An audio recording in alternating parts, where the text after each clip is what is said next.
Every day I think I'm not going to make it onto the show, and I always find a way to make it at 5 p.m. Welcome, everybody, to the Prop Queen Pod. I'm the Prop Queen, Ariel Epstein. Hi, Daniel. Hi, Sean. Thank you, everybody, for tuning in. We already have a winner. The show has started, and we've won. Thank you to Davis Martin for going under his 4.5 strikeout prop today. We continue to cash on under strikeout props against the Sacramento Athletics. Yes, somebody asked me yesterday, Sacramento, what am I missing? You're missing that they're playing in Sacramento. So until further notice, they're the Sacramento A's. We don't have as many people watching today. I'm going to tweet out right now that we are live and that everybody should tune in because this is ridiculous. I think Twitter has finally decided to, tune in now. We've got some great guests today. Starting out with Jay Money. I don't know if you've ever watched before, but Jay Money and I actually had a really funny moment, which I meant, damn it, that's what I forgot to do. I meant to bring up that video. I wonder if I could find it somehow while I'm talking to all of you. Probably not. I'll just bring it up when he comes on the show in 10 minutes. We've also got Sam Panayotovich joining. He comes from the BetMGM network. He used to be Odyssey. He used to be at Nesson as well. Sammy P is a very good friend of mine. One of the first people that I met in the sports betting business. He's super sharp, super smart, and he understands how to think like a sports book. That's why he's in the position that he's in. Jessica said had the flip under with Sears. Good times. Is Oakland now the Padres 2024 under favorite team of 2025? No, here's the thing. Oh, I see what you're saying from last year's strikeout prop, Sean. Probably. The Guardians were that too last year. The Guardians are under was nothing.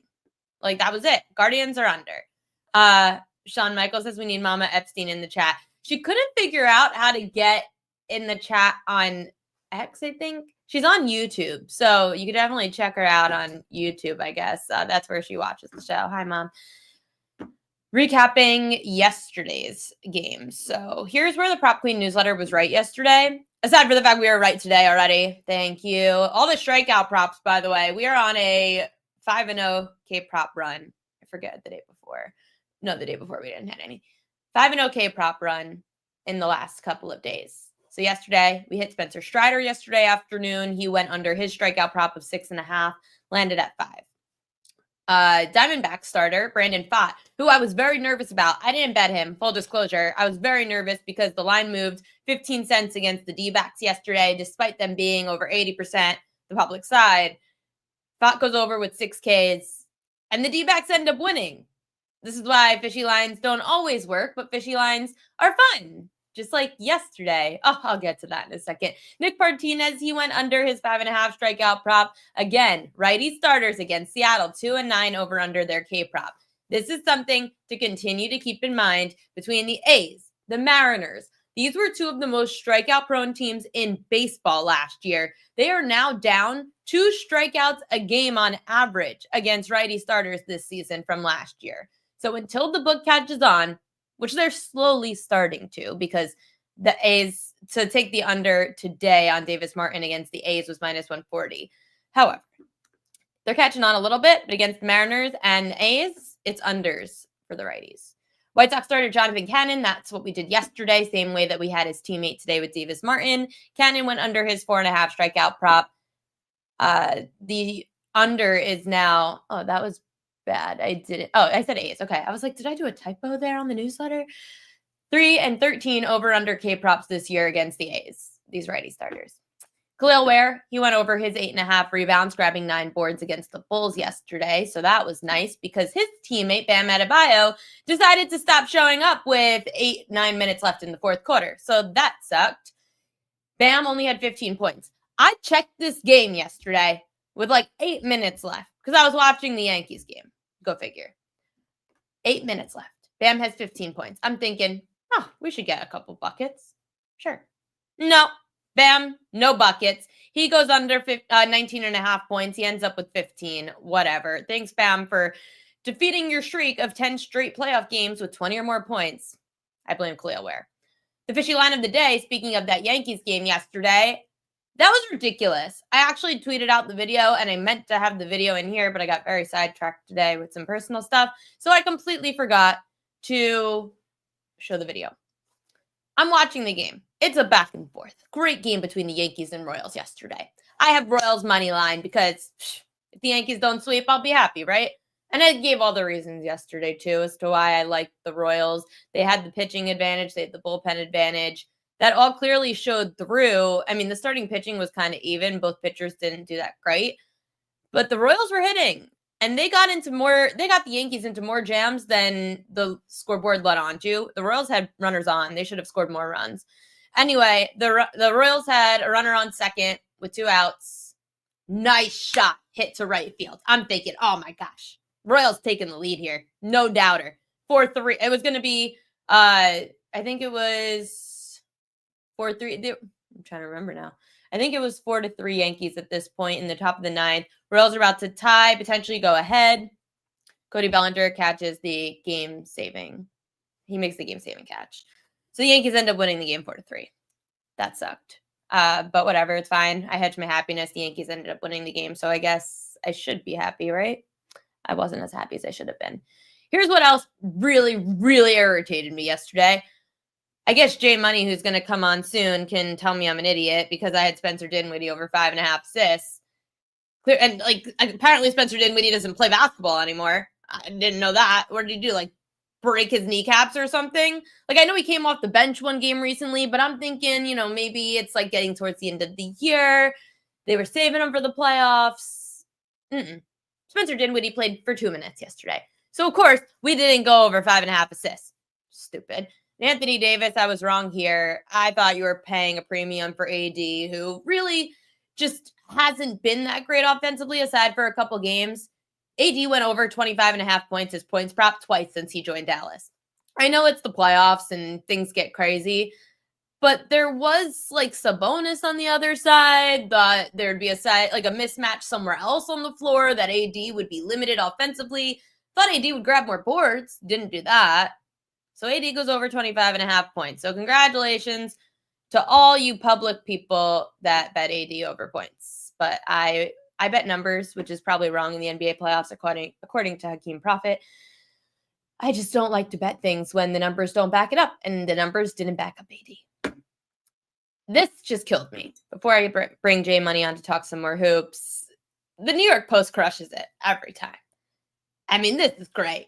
What Soto said, best hitter in baseball, lifts Yankees with late home run, average now 409. Gosh. Now, I like Juan Soto. I respect him as a player. I loved watching him play here in the Bronx last year. I loved it. He was into every pitch, every at-bat. He was so energetic, Soto. He just had so much love for the game. You know what you love more? Winning. And Soto is not winning personally right now. Alonso's doing well. Pete Alonso is having a great year. He's second best behind Aaron Judge. Juan Soto, he's realizing now, hey, I don't know. I'm just saying, he could have been the Babe Ruth and Lou Gehrig of this decade, this era, this century. It could have been Babe Ruth and Lou Gehrig again. Soto, I know you wanted to be number one. Aaron Judge being Babe Ruth, you being Lou Gehrig, is that so bad? Did anyone complain about being Lou Gehrig in Major League Baseball history? No. So what? You could have created a dynasty. It could have been great. Now you're at the Mets. You have no starting pitching. You're not hitting well. You're the guy. So now go be the guy. Not hitting. Good job, Pete Alonso. I love Pete Alonso, by the way. Pull a bear. Okay, now I'm going to bring on my first guest of the day. He's hilarious. We've had some really good times together, me and this guest, because, well, first off, he probably is a top 5 memory of me on air ever from a segment that I wish I remembered to bring on here, but he knows what I'm talking about. It is Jay Money joining the show. What is going on, my friend? What's up? What's up? Everybody in the chat. Everything's going well. Ready to talk some hoops with you. And I see you doing your own thing here. I like it. I was inspired by you. You're always doing your own thing. I keep talking about my favorite segment, one of them that I've ever done.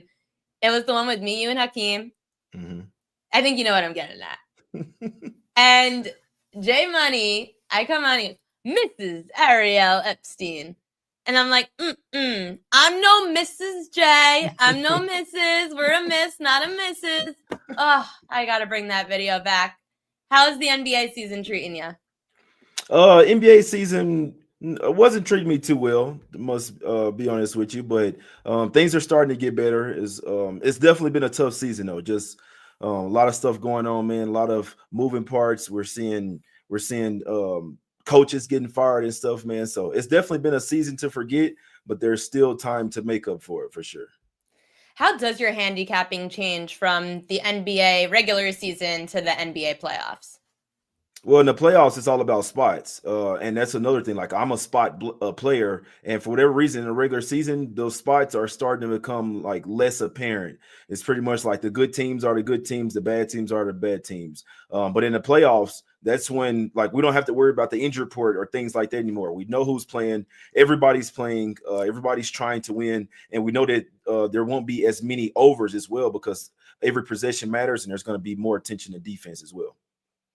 Yeah, everyone's playing except Spencer Dinwiddie, but that's fine. We'll just forget about his existence. You mentioned the firing of coaches. The Denver Nuggets, super intriguing because I do think that the West is wide open for anybody to take.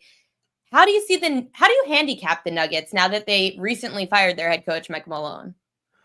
Well, I have some insiders with the team, and they were saying that they were getting tired of Malone's style for a while. Like they were just he wasn't really making adjustments. He would always throw the team under the bus in these in the post game conferences or whatever. And so he had to. It's almost like he had to do that like 8 to 10 times. So it's one thing when you have to do it once or twice, but when you're always doing it, the players kind of start to feel attacked. I was hearing that they went by it. They went to Jokic about this as well, and he pretty much gave the okay. Like they were just, I think they needed a change there, man. So unfortunately, I think it came at the wrong time. If you're going to fire him, I think you should have done it not 3 games before the regular season was over. So the Nuggets are probably going to be looking towards next year, in my opinion. I wouldn't be trusting them in the playoffs with an interim head coach with a lot of just inner turmoil going on pretty much all year. So I am not trusting the Nuggets right now. I know that Jokic is one of the best in the league, but this team is not playing defense right now.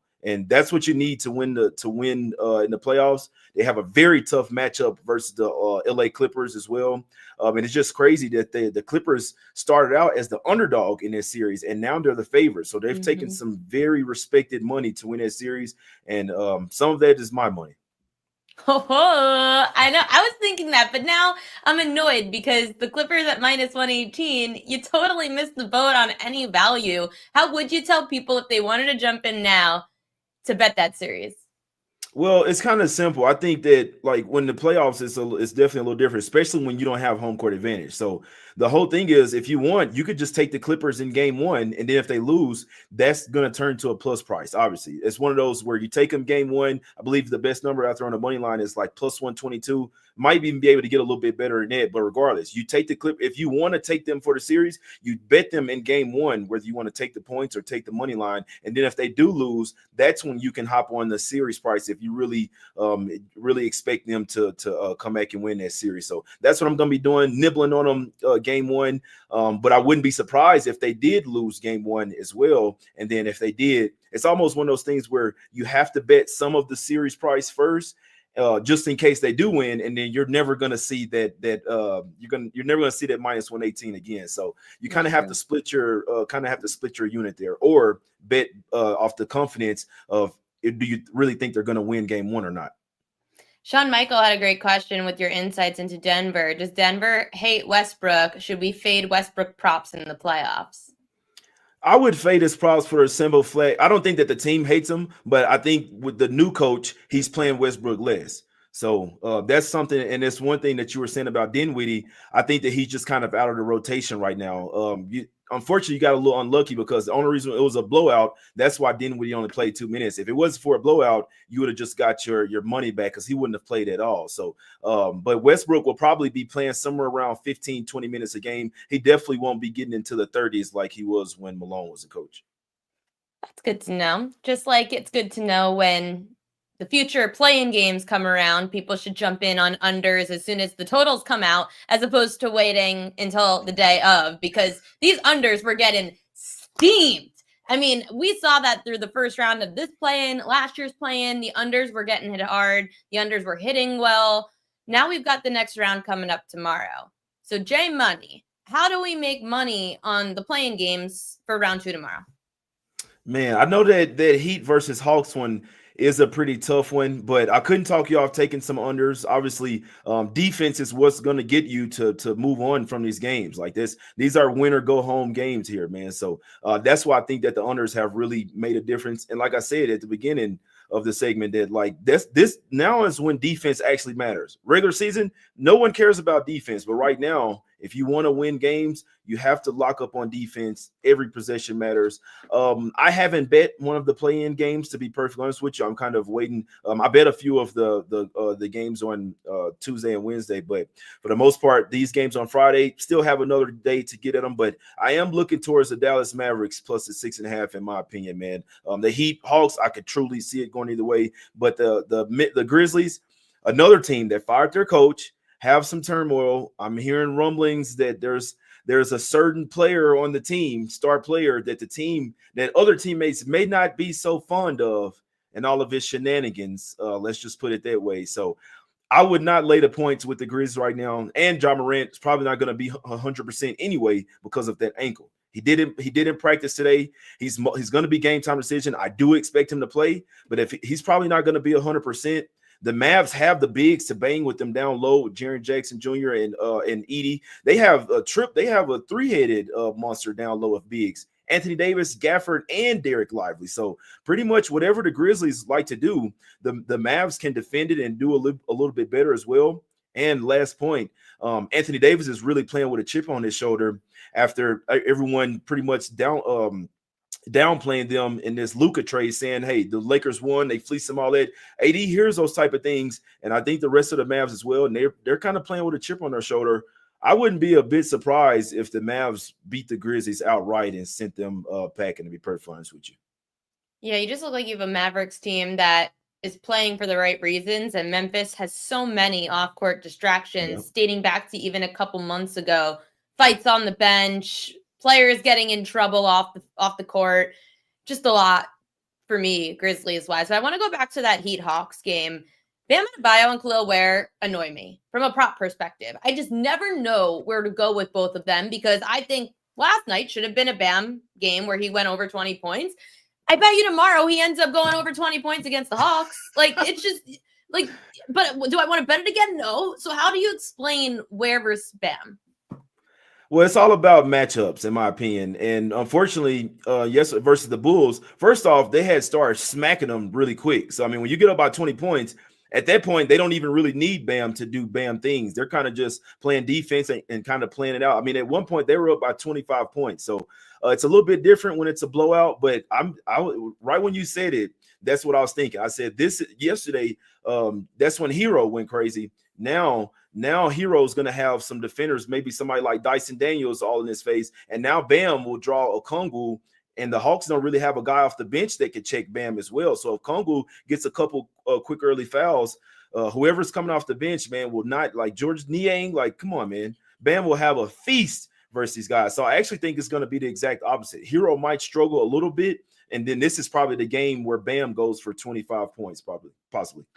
Yeah, that's what I'm going to have to do. I'm going to have to bet Bam again tomorrow. It's fine. I'll go back to the well because I love misery. The games start on Saturday, though, for the real playoffs, not this fake stuff. So what do you like on Saturday? So Saturday, I think we just talked about it. That Clippers versus Nuggets game. It's going to be a game where I'm gonna try to get out in the head just in case, because I definitely think if the Clippers going to win this series, you have to win one of these first games in Denver. It's just that simple. So obviously we don't know if it's going to be the first or second, so you kind of just have to go into it and bet the first one. I know a lot of people don't like going in, like they want a sure bet, which there's no such thing. But when you're betting the playoffs and you really have one team that you think is going to win, you kind of have to bet them game to game. And obviously you're not going to hit them every game, but you have to kind of get ahead of it, because if they do win the first game, then now you're behind the curve. You know what I mean? So I will be sprinkling a half unit on the Clippers, plus a 2.5. That way it's a win-win. If they lose, it's still, you know what I mean? They can possibly lose by 2 and I still win my bet. But obviously, I'd like for him to win. But that's going to be my play for Saturday. I'm going to go with the Clippers. They've been getting sharp money. Like I said, the Clippers are the hands down better defensively team. And I think offensively, they can hang with the Nuggets as well. And one important piece, Zubac can bang down low with Jokic, man. So this is going to have to be a series where Jamal Murray is going to have to turn back the clock. I don't see it. They're working through a new coaching change, trying to learn new systems and stuff. But it really comes down to the Nuggets just have not been playing championship style type of defense. I went to a game not too long ago versus the Wolves when they played the double overtime game. They were lucky to even get to overtime in that. This team has not been playing defense at all, not guarding the 3-point. And I don't think it's that they didn't want to play defense. I just don't think they have the type of roster. Like, they don't have a single lockdown defender on the roster, in my opinion, man. So maybe Christian Braun, but other than that, I think the Clippers will have their way with them. Kawhi's playing at a great level. James Harden, Zubac, man, you got guys like Norman Powell. This team is ready to upset these. Well, it's not really upset anymore. Yeah, it's not upset anymore, but I think the Clippers get over the hump, beat the Nuggets, and they're definitely going to take one of these first couple games, in my opinion. I love Norman Powell, by the way. He was the game changer. You would have thought years ago when Kawhi went to LA that it would have been Kawhi Leonard to change it. Oh, no, it's James Harden to change it. No. It was Norman Powell, who was the team who's the player that's going to probably get this team over the hump. Giannis Antetokounmpo, great matchup against the Pacers this weekend. I mean, I feel like Giannis, Miles Turner, no. So Giannis should feast this series, no? Yeah, he should feast. And you definitely want to get ahead of the curve because when Dame come back, obviously he'll be taking up some of that usage. He won't be playing in game one. I agree with you. Giannis is first off, Giannis is a matchup nightmare for anybody, but especially if you don't have kind of like that hybrid big that can move their feet laterally. So Giannis should definitely go crazy. He does everything: points, rebounds, and assists. And without Dame, it's going to be all on his shoulders in this one. I definitely look for Giannis to go crazy pretty much this whole series. If we do get back Dame, which they say he's cleared, if Dame Lillard does play at some point in this series, how would you change your approach at this series? And I'm assuming you might or might not want to bet a future in this series because of the uncertainty. Yeah, I mean, honestly, I do think that the Pacers are a good squad. Now, obviously, they got a little lucky last year. It's crazy because Giannis was the one hurt last year, and Dame pretty much had to put them on their back. And then now, at least right now, it's the opposite. But first off, the Bucks won't want to get kicked out of the playoffs twice in a row versus the Pacers. So you have some playoff revenge there. These two teams have a history as well. And I believe they've beaten the Pacers 3 of the 4 times. Yeah, they've beaten them 3 of the 4 times they faced off this year and are actually 4-0 against the spread in all 4 games this year. So the Bucks, they've gotten a little bit better. They've gotten a little bit younger with trading Middleton for getting Kyle Kuzma as well. Doc Rivers has a full year under his belt now. So if Dame comes back and looks like his old self, I definitely think that the Bucks upset the Pacers this time around and give them a run for their money. A team that has not been upset pretty much is the Boston Celtics. I mean, this team all season has been full steam ahead. How much do you believe the Celtics actually are going back to the finals? I don't know, man. The Cavs, they're going to have something to say about it this year. Cavs got a new coach. They're balling. They got a better bench this year. Mobley's taking another step. They can match up really well with the Celtics, man. That's going to be if they can both make it there. I think that's going to be a great series. Don't count out the Knicks as well if they can. I'm counting them out. No. Don't count the Knicks out. All right. No. I'm telling you. Okay. You think that they could actually beat good teams in this best of 7? Okay. They barely could do it in the season. Yeah, but that's the whole thing. This is a whole new season. It doesn't matter what's happened in the regular season. This is a whole new season. Though we should really believe in them. It's the Knicks. We're gonna see, man. Hey, it is the Knicks, but I think I'm higher on the Knicks than most. I know that they've gotten smashed by the Celtics.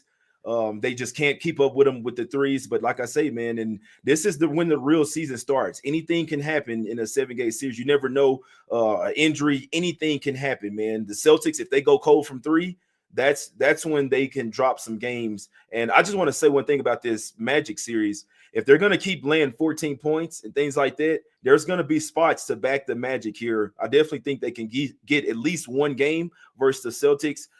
This is actually a team that's matched up pretty well with them over the years. For whatever reason, the Magic are 7-3 against the spread in their last 10 matchups versus Celtics, and 6-4 straight up as well. So it's like their size and length can really bother the Celtics because that's how you beat them. And I'm not gonna lie, for game one, 14 is too many. I'm sorry, I'm not laying 14 points with the Celtics, and they always struggle in game ones as well. I'll probably be on Magic plus the 14 in game one. It makes sense, right? The Magic, they've been playing battle-tested games. They've got the size. Boston's pretty much foot off the gas for a while at this point. Game one, it makes sense to fade them in that spot for sure. I look at props because, we're big props here. Who would be a couple of players that you would zone in on this weekend in game ones that you're like, all right, these are the players that should definitely have good games? Well, I know one that you mentioned. You're the prop queen. See what I'm saying? I'm not really good. I just go. You know what I hate though, and I hate to interrupt you. I hate best of sevens in basketball because we're not. See, in baseball, you get games in a series in a best of 3 every series. So when it comes to playoff time and it just goes to a best of 5, best of 7, it doesn't bother me because we know what it's like to see these teams play each other multiple days in a row. Yeah. I do not enjoy in the NBA having to worry about these teams playing each other multiple days in a row. It's hard. Props are going to get a lot harder in the playoffs as well. It's different, especially so I think unders is going to be something that you can really isolate in the playoff. That's what I would do because, like I say, the possessions are going to be a little bit longer. Every basket matters. The defensive intensity will be at an all-time high. So unless you're looking at something like rebounds or three-pointers made or something like that, as far as just taking players over on their points, I think or maybe even assists, because it's going to be really challenging just for the simple fact that one player has a good game, they're going to be focusing on him, make sure that he doesn't have a good game like that the next time. But I know one player for sure, your guy, Norman Powell, one of the main things that the Nuggets struggle at, and that's guarding the three-point line. And Norman Powell is going to be like, he's going to be attempting 5 or 6 threes. So that's one thing for sure. I'd be looking at Norman Powell threes. That's like I say, the Nuggets aren't horribly defensively, but like guarding a three, they've been a bottom 10 perimeter defense all year. They can't get out there fast enough. It's absolutely horrible when you watch it. So one player I haven't bet any props and I probably won't, but I definitely think that Norman Powell threes will definitely be a good look. It's just too much for the Nuggets. Too many guys to have to deal with. I agree with that. I would definitely look at Norman Powell in this series. I always say if something hits in game 1, it probably won't hit again in game 2, but it's the playoffs. And Hakeem always yells at me that I don't look at enough narratives. Where do you look? Last question before I let you go. I know you have to go. Where do you look for these quotes, narratives? Because I know that is a huge part in handicapping the NBA playoffs. Yeah, I would say watch the post-game interviews pretty much. Like you hear them, you could literally hear the coaches say, hey, look, we have to do a better job on so-and-so and guy, or we have to get so-and-so more involved. So easy answer. Look at the post-game interviews. J Money, he is money. J Money is money. Make sure to give him a follow everywhere. Tell everyone what you're up to these days and where they can find you. Yeah, you guys can follow me on Twitter at JMoneyIsMoney. I'll be doing a few shows as well on my channel at NBA Talk with Jay on YouTube as well. That's where you can find me. Definitely give him a follow. Jay, thank you so much for joining us and good luck this weekend. Thank you. I appreciate it. Good luck to all of us. Yes. Got to make some money. Now I'm going to have my next guest who makes fun of me because he's trying to teach me how to use StreamYard and I'm getting better. I'm definitely getting better. This guy is like a unicorn in the sports betting business. He is someone you got to listen to because he is as close to an odds maker as you can get. I mean, his best friend is one. So give it up for my very good friend, Mr. Sam Panayotovich. What? No, that was so fitting. Oh, gosh, I've been getting good. How are you? You recovered. By the way, I wanted to make sure I tilted the camera down so we could see your guy, Mr. Potato Head, right here. There's going to be a lot of really bad jokes made on this next 15, 20 minutes. But no, Mr. Potato Head's like the old school version that I used to know, not the new version that's glowed up. But anyway, NBA playoffs are here, and that's what we were just talking about. It's Major League Baseball season. Stanley Cup playoffs are starting. It's one of my favorite times of the year, Sammy. What about you? Yeah, there's a lot of action. We got the NFL draft a week from today, Oh even yeah. though the markets aren't that plentiful and the limits are really bad. Even Circa, a market making book, put up their markets today with $300 limits. So it used to be the Wild West. You used to be able to get nickels and dimes down. That's not the case anymore. But I will say it's only fitting that I come on Prop Queen for the first time and I'm betting against the Yankees. I feel good, though, because I saw your email this morning. You're betting Bradley's over on K's. I like Bradley's over 6.5 Ks. I don't love the Yankees in this spot. They just swept the Royals, and now they have to go after a tight game yesterday. Flew there, last night or this morning to Tampa. And the Royals, I mean, I think they were off yesterday, right? I think they had a rest day yesterday. I don't know. You could say why you're betting the Rays, not the Royals today. Yeah, the Rays just they open $1.20, and you know how it goes when people see the Yankees, a very good team at a plus price. They're like, oh, so everybody wants a piece of it, and it got down this morning to minus 105. So I just pulled the trigger. Look, Warren has really good stuff, but I'm just not sold on him being an essential favorite on the road. I could be very wrong about this. I also watched a lot of that series, Yankees and Royals, because I think Joe had the Royals twice, and they were. I had him yesterday. I mean, they're tied in the 7th inning as $1.50, $1.60 dog. Now you don't get the result you want, and Aaron Judge is going to do what he does and hit that home run. But I thought the Royals fought them tooth and nail for most of the series. And I think Tampa's in a good spot here, but I do like Bradley. The Yankees have really struggled against these power right-handed guys. So we'll see what happens. I mean, I fully expect to get the best shot from the Yanks, but the market tells me here that Tampa's in a good spot to win the series opener. So I bit the bait. I laid it minus 105, and then I saw your email that you're betting Bradley over. So hopefully we both cash in this one. Yeah, it was a good spot. And yeah, the Rays played yesterday. I don't know why I just thought today was Friday. I'm just out of this world. Well, you're doing these shows every day. I mean, you don't even know what day it is anymore until I start the Wager Talk show in place of our good friend Kelly in Vegas because she didn't want to work baseball season because she hates baseball. So then I'll know it's Saturday because I'll be getting a text. I'm very sure of that. My Yankees are in first place at the AL East, though, Sammy, and you're a Red Sox guy. Here's the thing. I loved the Red Sox preseason. I said it to you on your show that I loved the Red Sox preseason until everyone liked the Red Sox preseason. So I decided I no longer liked the Red Sox. What are your thoughts on the Red Sox this year, Mr. Boston? Well, as you know, I bleed White Sox black, not Red Sox red. Yeah, but you live in Boston now, so you had to change Sox sides. I did. I don't know that we have a good gauge on what they are because a lot of their starting pitching is just banged up right now. So Brian Bayo hasn't thrown a pitch yet. Cutter Crawford is on the shelf. We haven't seen Giolito. Not that he's going to save their bacon in Boston, but I mean, hey, you got a White Sox guy. They're still throwing Sean Newcomb in the year of our Lord 2025, and I don't think that's the grand plan in Boston. They have a lineup that's going to hit. That's always going to be their MO with this core, with the Bregmans and the Devers and the Storys and the Durans and all that. But I don't know that we can fairly assess them through the first couple of weeks because this isn't the rotation that they foundationally planned for in 25. To not have Brian Bayo throw a single pitch yet was not in their game plan. So I think it's wait and see. I think my biggest issue with them, or my biggest question mark, is that they're relying on two guys in their upper 30s in the bullpen. Aroldis Chapman and Liam Hendricks have had sensational careers, and Chapman's still throwing 100, which you just never know where it's going to go. I don't know how he's still throwing that hard. He's an angry man. To rely on those guys and expect them to stay healthy through June, July, August, into September, I have my doubts. But the pitching staff right now, they're throwing guys that should not be pitching in the majors. Not by design, but more because they just haven't been able to avoid those injuries in the rotation. But that's a team that's going to hit.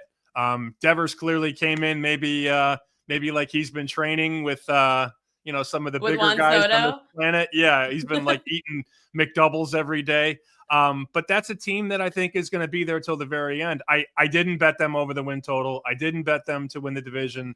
I didn't do anything. To your point, they were so sexy coming into the season, and it really started to go next level when they got Bregman. I think it's a good team. I in no way think that they're great, And now that I don't cover them every day, I'm not going to lie, I don't watch them the way I used to. Hey, the AL is wide open for me because, first off, the NL is way better. The National League is so much better than the American League right now.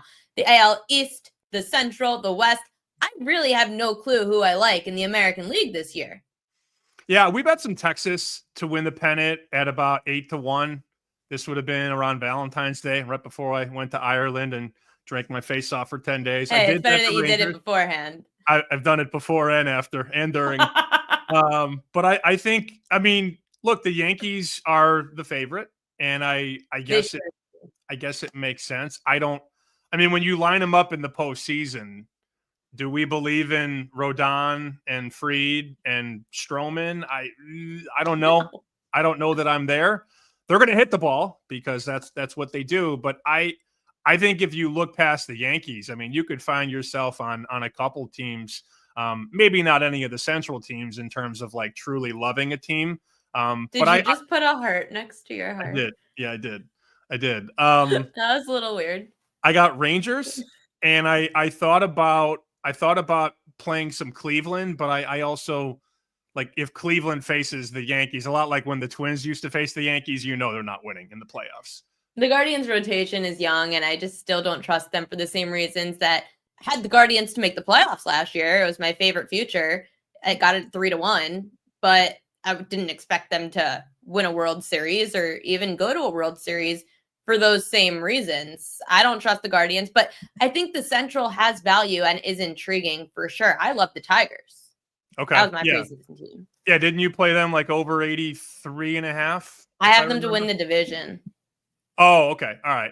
Yeah, because I love them with AJ Hinch, manager advantage, etc. But I never like when teams get off to hot starts in baseball. Basketball, different story. They're always like the Celtics, always great, and then you got to figure it out in the playoffs. Baseball, the Rays, they went on that like 23-game win streak. The Yankees went on a 20-game win streak. Teams fade out. Yeah, you run out of gas too, and you get a little too sexy at the window, and everybody starts talking about you and betting you, and then it gets to a point where you just have to stay away. So I'm looking right now. I just pulled up a sports book. I'm not going to name names on your show, but I have the Yankees. You can. We're not sponsored yet, so it's free for all. Okay, so DraftKings has Yankees 4-1, Rangers at 6, Astros at 8, Tigers at 850, Red Sox and Orioles also at 850, and I'd probably draw the line there. I don't know that I'm too excited to bet Seattle or Minnesota or Kansas City. But it does feel like, Ariel, it feels like with the Yankees, we're paying for pinstripes, and with the Astros, we're paying for past performance. So yep. I do agree. I think you could maybe play eeny, meeny, miny, mo and land on any of those teams in the top 6. And the books don't really know either. I mean, to have 6 teams less than 9-1, they don't know who's good enough to win the World Series right now, or to at least represent the American League. Nope, they do not. And neither do I. So I guess I'll just have to roll with the Orioles to win the World Series and pray for the best. NFL draft, you mentioned it. It's coming up next week. I know you're like the limits and stuff are very annoying, but how do you bet the NFL draft? We used to bet over-unders. That was the only way. We'd take a guy and we'd bet him under 33.5 and try and beat the market. I remember one year we bet Quay Walker. He was 40.5 over-under. Got bet down to 33.5 and then went 22nd. You don't see guys like that anymore, though. I mean, that was when books were putting up 30, 40, 50 guys over-under. Well, it was COVID when we first really got it, at least in this area, in the New York, New Jersey area. It was our Super Bowl, the NFL draft. We had a million options. Yeah, and the books realized we're really bad at this because it's impossible to price. And the problem is when you put up all those guys, like it's one thing to put up Shedeur Sanders or Mason Graham, which are unbettable anyway. Right. And Sanders is now over 8.5. You got to lay over $3, which I'm not doing. Even though some people would argue you can lay it if the information is good. But the books looked at their bottom lines every year. And we all talk to the same people. John Murray's like, we lost every year on the draft. So why are we going to throw up 100 or 200 props at decent limits when it's mostly sharp action and the sharps get the information and there's no defense against it? A perfect example is, let's take a basketball game where a team is favored by 5 or 6. Sharps come in, lay the 5, lay the 6 out to 8. You know what happens? Eventually somebody's going to take the 8 and take the 7.5 because you get that resistance on a good number. there's no such thing as buyback in these drafts. The information oftentimes will drift the guy 5, 6, 7 slots. And then, a guy could be 11.5 and then it goes to 5.5. And then like Stingley Jr. I remember vividly betting 11.5 under. It went all the way down to 5.5 and then he goes third. So anybody that was zigging while the market was zagging and went over 5.5 still lost because this information gets out and there's no defense for the books. Do you have any plays for the NFL draft with that said? Sure. I can give you two. I wrote this. It's a bad thing to do. The books hate it, but we're going to go and bet it. Well, unfortunately, I have to pass post on your program because this article was posted yesterday and already some of the juice has moved. I just want to give you a current check on the price. So we like Colston Loveland to be well under where he's slotted right now. So his number is 18.5 minus 250. I'm looking at the Fox story. I wrote under 19.5 at minus 225. So that's moved the whole slot and it's gotten even juicier. I still think he's very live to go 14th. To the Colts, if you want to look in a different way and you don't want to lay 250, which I get. I mean, I fundamentally get it, although I still think he's going to go like 14, 15, 16 in that range. You can maybe bet him first tight end taken at 5-1. I still at under 18.5 think it's a decent bet. And then the other guy that has really moved is Mikael Williams. So I'm looking at the story now, foxsports.com. Williams under 15.5 minus 120. And the current market is minus 280. Oh, so great. I have done my job. Now the team has to do its job, whoever takes him. But here's a bet that is still attainable right now. So Tet McMillan is the star receiver from Arizona, and MGM has a market who will be the first receiver taken that is not Travis Hunter. So they key Hunter out. The favorite is McMillan at minus 250, and I'm hearing that's just wrong. There's a lot of buzz on Matthew Golden, who's the really speedy receiver from Texas, to be the first receiver that isn't Travis Hunter. You could bet that plus 150. I think there's a really good chance when we get closer to the draft a week from today, like next Monday, next Tuesday, I think he could be the favorite in this market. Very big steam on him. There's a rumor that he could go 12 to Dallas, keep the local kid home. Dallas needs speed on offense. That much is clear. So I'm shorting McMillan. I'm not laying 250. Matthew Golden plus 150 to be the first receiver that isn't Travis Hunter. And if you look at his prop, he's 17.5. I like that under as well. I mean, if I like him to be the first receiver, I naturally think he's going to be under 17.5. Sammy, you have your own sources that you use. We actually joke about it in the group chat, Sammy sources, but Sammy's got his people. A lot of people just go to like Adam Schefter, right? How much would you rely on these ESPN reporters for your information for betting the draft? Well, I don't wait for Schefter, but I think, Schefter, Daniel Jeremiah, Dane Brugler, it's more than just the tweets. It's them going on shows and podcasts. Like we've combed through a lot of podcast episodes. And when you hear Dane Brugler or Daniel Jeremiah or Adam Schefter go out of their way to bring up a nondescript player, like everybody wants to talk about Cam Ward and Travis Hunter and Abdul Carter. But when you hear a guy that's in the know say something like, a lot of teams like Matthew Golden, I'm not waiting for that. I'm going to just bet it. So what I bet is really a direct result of what you hear or what you read or what other people are saying. And then once they tweet it, forget it. I think it was Williams. Somebody tweeted this morning that Williams is a top 15 pick.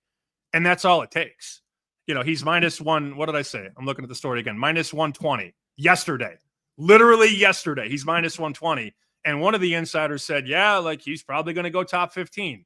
So you refresh the screen, you look at the board, same price or same market, 15.5, but the juice is minus 280. And all that was a tweet or two that came out either last night or this morning. So once it hits Twitter, people just bet. So you want to get it before the tweet. It's like you're combing through the garbage at Adam Schefter's house. Not really, just kidding. But once it hits Twitter, it goes, because the sportsbook guys, they're following Twitter. They got notifications for all these insiders because they know that once something juicy hits the market or hits the wire, it's going to move because people will bet on information. See, when I bet props on a game-by-game basis, I'm not talking the draft, and I'm not talking UFC. On a game-by-game basis, my props, I'm betting minus 150 or less. Like, I will not lay more than minus 150. You're talking about minus 250, minus 280. How do you advise people to lay that much juice on something like the NFL draft? I don't advise it in a vacuum, and I certainly wouldn't advise it every day. But I've given you a couple examples now of where these guys, they move 2, 3, 4 slots. So if I think Colston Loveland should be 15.5 and the book has 19.5 minus 220, it's just a mathematical disparity where I have to do it and I have to make that bet. And I'll never forget, Humans and I were on the set at VEASAN, big VEASAN guy. There was a prop in 2018. It was O lineman in the first 10 picks. And the over 1.5 was minus 220. And Human says, I know for a fact that McGlinchey's going top 10. And I looked at him and I said, I don't want to lay 220. He goes, don't be a coward. And he said a different word. I'm not going to say it on your show. So 2 days later, that same bet that he convinced me to bet at minus 220 was minus 800. So laying 220 was relatively cheap compared to where the market moved. And then guess what? A day after that, from 225 to minus 800 to off the board. And McGlinchey went 9th. You're always good at knowing the amount of money. And I'm not talking like, don't tell people like I guess we could talk in hundreds though. Like if you were to normally be $100 better, now you're laying minus 280.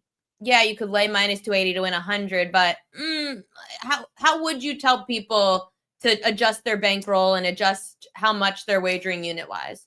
Yeah, I wouldn't get too crazy. I know that these draft markets aren't parlayable for the most part. That's a good way to cheapen a favorite or turn a favorite into a dog. Like we were talking all week on Bet Sweats about money lining the Dodgers with other things to move them from minus 300 to maybe minus 130, which was a pretty, when you face the Rockies, it's a no-brainer. But I think as long as you stay true to your bankroll, look, you should never risk more than 4 to 5% of your bankroll, whatever it is. So if you want to lay 280 to win 100, I have no issue. If you want to lay 100 to win, less than 50, that's fine too.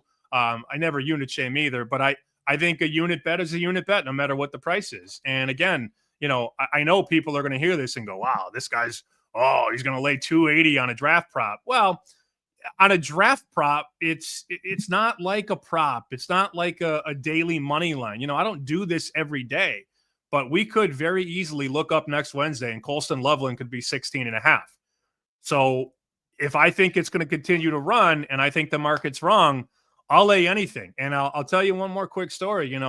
The best bettors I know, their favorite sport to bet is boxing, and they love boxing favorites because there's nothing the public loves more than when a favorite is minus 500, people bet the dog because they want to bet a little to win a lot. And oftentimes you'll see these $5, $6 boxing favorites come down to minus 350, minus 400, which is obviously cheap given where it was and where it is.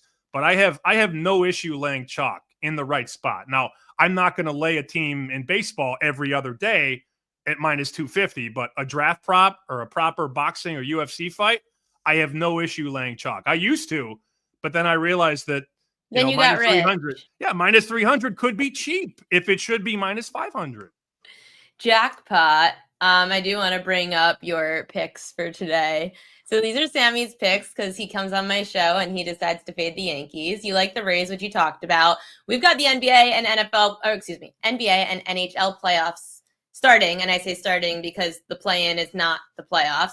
T-Wolves +5. Why? I really love going against LeBron in game ones, and the market's come down a little bit. The 5s are gone. Yes, I still like it at 4.5, but I covered a lot of playoff NBA. LeBron came through Chicago quite a bit, whether it was with the Heat or with the Cavs.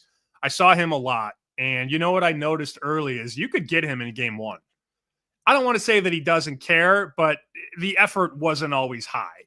And oftentimes the Bulls would win game one and then get their hearts ripped out in game 4 and then lose the series in 5 or 6. So I've never really forgotten that.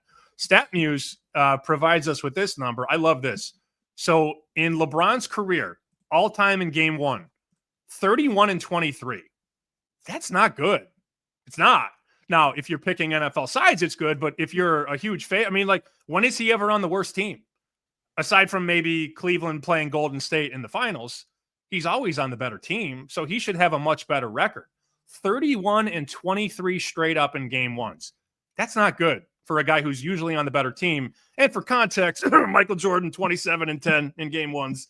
Not that matters, but I think the T-Wolves are going to be a matchup problem early, and I don't know that they're going to have the answers out of the gate to stop Anthony Edwards. So I'm willing to fool around and find out.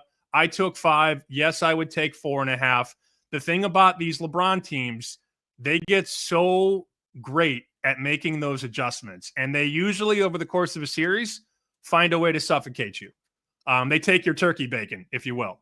So you got to get them early. Got to get them early, and I think the T-Wolves have a very good shot, not only to win, or not only to cover, but to win this game outright on Saturday.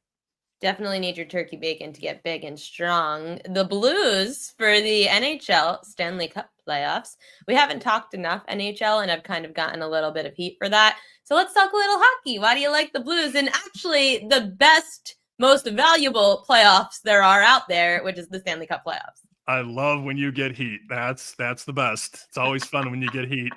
So Winnipeg wins the President's Trophy. Winnipeg is one of the most talked about teams in the Western Conference. Yet you look at the market to win the Stanley Cup, and they are nowhere near the top. I don't want to say Fugazi, but Fugazi. Fugazi. But isn't there that whole like President's Trophy jinx? That is true. Now, that's not why I made the bet. I just think the Blues have been, if you go back to January 1st, they were 10-1 to make the playoffs. And around that time, they made a coaching change. They made a couple, X's and O's changes, and they get hot. They go on a run, and they get into the postseason. They got 10-1 New Year's Day. So they sneak in. They punch their ticket earlier this week, and they have a goaltender who is very, very likely to play on his head and give the Blues a chance. I make the true price Winnipeg minus 190. So the market is 40 cents higher. That's when I bet, when I have a mathematical gap, and I took 195 on the Blues. Understand it's a dog. Understand they're not favored to win. But I think this should be about 40 cents lower, and I'm going to roll with what I believe is a goaltender. Now, I'm going against Hellebuck, which is never fun, but I think Bennington is going to give Hellebuck a run for his money, and I think the Blues at about 2-1 are very, very live in this series. Okay, we've got some hockey finally. I love it. Hey, listen, there is no sport that I enjoy betting dogs more in the playoffs than the NHL Stanley Cup playoffs. Sammy P, tell everyone where they can find you. And you did reference that article on Fox, so mention that. Yeah, you can write. I write. I write, you read. Correction. I write for Fox, and Joe Ostrowski and I host Bet Sweats, which Ariel's been a guest on. It's 9 to noon, Monday to Friday on the BetMGM network, and also Chicken Dinner, which is on tonight at 7 o'clock.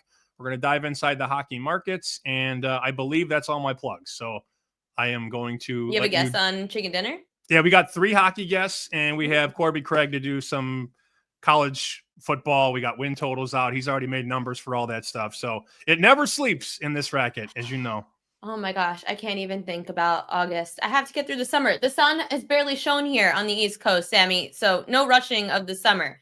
Can't wait to see you in Boston at some point. Thank you for coming on as always, and good luck this weekend. You got it. Anytime. Okay. Bye, Sammy. Leave me. We've got about 5 minutes left, and I'm finally figuring out how to use StreamYard. Let's see, what do I want to get to? I do have propaganda, but I feel like we had so many games that are already played today. Anything good in propaganda? I guess we have enough time. We could do it. Propaganda.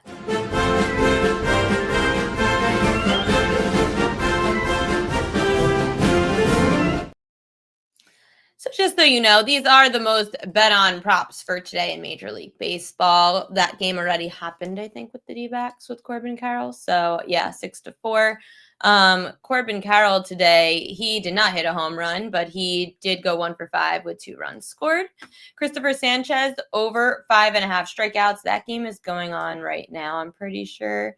Yeah, that game's going on now. Sanchez has 12 strikeouts. The Giants strike out a ton, guys. So, yeah, that one hit. Luis Matos under his half a hits. Brent Rooker a home run. And Griffin Canning under 4.5 strikeouts. So, my thoughts on that game is actually in fishy lines. Griffin Canning, though, to go under his 4.5 Ks. The fifth most bet on prop at BetMGM today. So they're going to St. Louis. I don't like betting the Cards because they're averaging 4.5 Ks a game. It was 4.8 last year. They're very middle of the pack, very average, 7-5 over under this year. Anything in that 4.5 to 4.9 strikeout range, I just don't bet. That's even 4.4 is teetering the line for me. I don't bet those averages teams because they're just way too middle of the pack. While I'm talking about that game, I guess we can go to Fishy Line.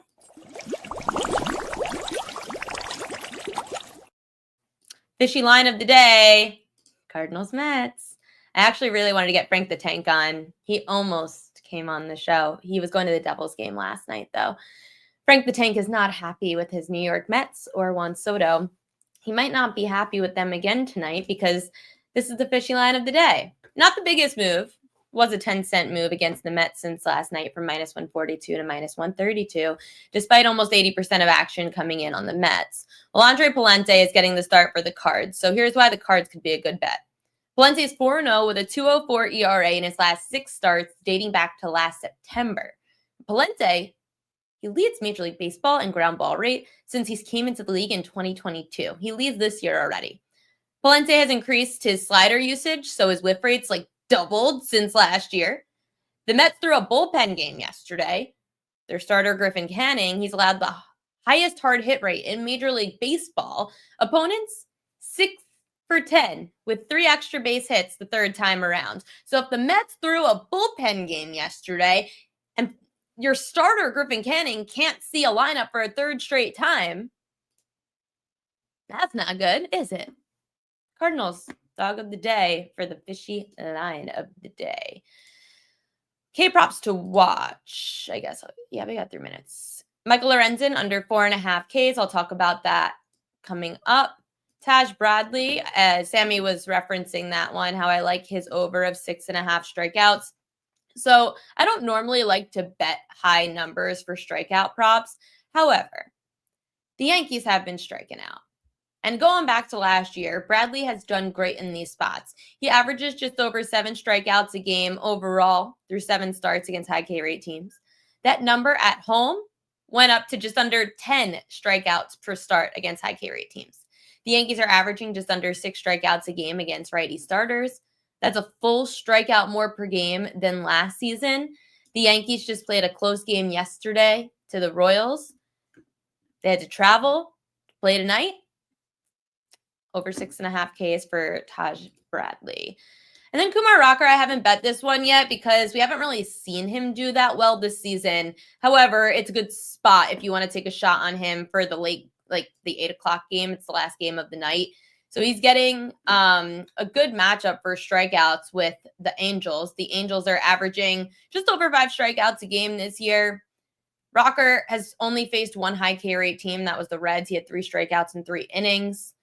That was his first start of the year, I think. So maybe we'll see him throw a little bit more.